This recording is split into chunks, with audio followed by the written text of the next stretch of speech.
From the Review Brothers, there it is. Haven't done this in a while, huh? Anyway, bringing you a Chromecast. Yeah, we're late to the party, and so we figured we might as well join and give our review with the Chromecast. Yeah. We got our hands on one.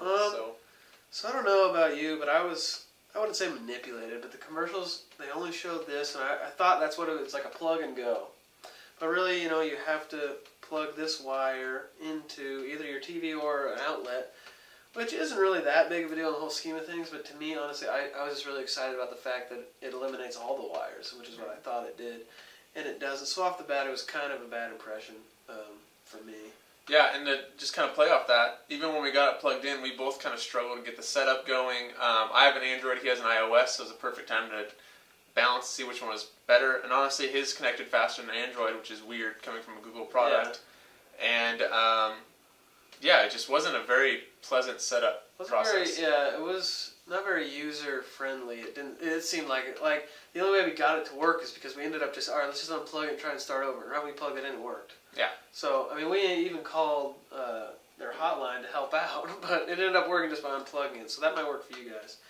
But once we finally up and got it going, it kind of started to, I guess, shine a little bit. It's hard because we come from, you know, we have Xboxes and they do the same exact thing this does, so it's not like the wow factor was kind of already worn off because we've already had the product. Yeah, we've already had being able to share our stuff to our TV from our phones, or access Netflix, or kind of turn our dumb TVs into smart TVs with our Xboxes or other smart devices. So it wasn't really like a big, like, plug it in, finally we have Netflix, or finally I have the ability to play music. It wasn't.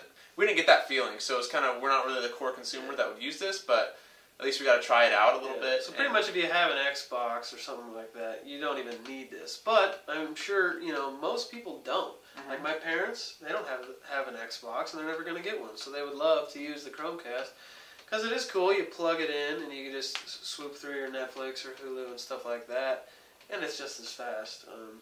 Now, actually, speaking of speed, I felt like the internet speed slowed down a little because it has to relay wirelessly, not only through your device and then to the Chromecast. So it's like one extra step that seemed to slow down the internet connection a little bit. Yeah, it definitely wasn't the same as buffering straight from Wi-Fi on your computer. Going through the Chromecast, but it does eventually catch up, and then it's about the same. But it just, for us, it started off a little grainy and then smoothed that out. Which definitely depends on your internet speeds. Obviously, if it's faster, it's not even going to affect you whatsoever. I think we get like 12, maybe 15 megabytes a second, which is okay. So I don't know. It definitely kind of comes down to your personal preference. There's so many actual products like this coming out, but this one I think is definitely the cheapest at $35. And I don't know. I would say, what was your advice you had on this? Well, it's what we kind of were thinking it was going to be is sort of like an HDMI port that didn't need HDMI cable. So you'd be able to do the same things if you were to plug in an HDMI cable from your laptop to the computer. It doesn't do that. To be able to like share your desktop or share your screen, you have to go through a lot of third-party apps that are in very early versions, and it's just not going through that way. It doesn't really work very well. Yeah. So it's really hard to like use it as like a wireless HDMI cord right now. In the future, it definitely has a potential. It's more like a wireless remote for your Netflix, it seems like. You know what I mean? Which is, it's cool. Also, you can be on YouTube and control it with your phone, and just goes right to the screen, which is really cool. I don't know. I guess I just had higher expectations for it, but it is $35. So how high can your expectations be? It's very true. If you don't have a smart TV or an Xbox or even a smartphone, but you just have a laptop and a TV, and you always wanted to watch Netflix on your TV, it's a buy. Yeah, definitely. So if you have a smartphone and you have an Xbox, and you're kind of... There's not even a reason if you have an Xbox. Yeah. Because it has the capability built right in. I don't know, I guess $35, if you fit the profile of this person, I guess I'd go ahead and buy it. Yeah, and even if you don't know the profile, it's $35. Go ahead and give it a try.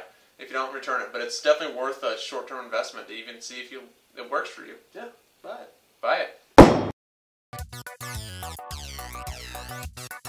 Beats Pill XL. We have reviewed the little brother of this, just the standard Beats Pill. Yeah, I mean, that's one thing that sets it above, but the big difference is on the remote here. You have a voice control button.